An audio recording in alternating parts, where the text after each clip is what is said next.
Hi అండి. Welcome to my channel. రాత్రి మిగిలిపోయిన అన్నం ఇలా వేస్ట్ అవుతుందని చాలాసార్లు బాధపడుతుంటాం కదా.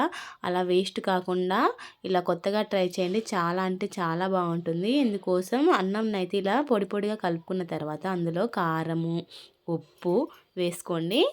రుచికి సరిపడా ఉప్పు వేసుకున్న తర్వాత ఇందులోనే కొద్దిగా ధనియాల పొడి అనేది వేసుకోవాలి. తర్వాత ఇందులోనే కొద్దిగా అల్లం వెల్లుల్లి పేస్ట్ వేసుకోండి. తర్వాత ఇందులోనే ఒక నిమ్మకాయ రసాన్ని అయితే పిండుకోండి. పిండుకున్న తర్వాత ఇవన్నీ కలిసేలా ఒకసారి చేత్తో కానీ చెంచాతో కానీ కలపండి.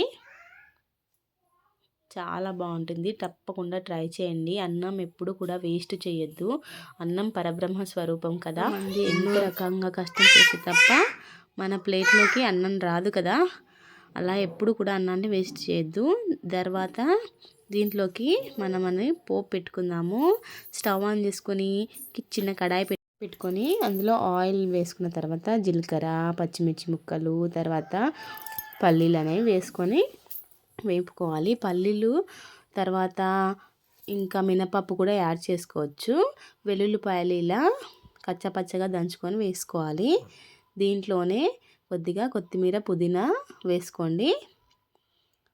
ఇలా ఒకసారి కలిపేయండి. ఆయిల్లో కుక్ కావాలి. తర్వాత కొద్దిగా కరివేపాకు, నెక్స్ట్ కొద్దిగా పసుపు, ఇవన్నీ వేసి అందులో కలిసిపోయేలా ఒకసారి కలుపుకోండి. దీన్ని మనం ముందే రెడీ చేసి పెట్టుకున్నాం కదా, అన్నీ కారం అవంతా వేసి రైస్లో అందులో కలుపుకోవాలి. అంతేనండి, చాలా ఈజీగా చేయొచ్చు. చాలా అంటే చాలా బాగుంటుంది. ట్రై చేయండి. ఇలాంటి మంచి వీడియోస్ కోసం అయితే మన ఛానల్ని అయితే సబ్స్క్రైబ్ చేయండి. బాగుంది కదా, ఎంత బాగుందో. టేస్ట్ చాలా బాగుంటుంది. ఎలా ఉందో కామెంట్ చేయండి.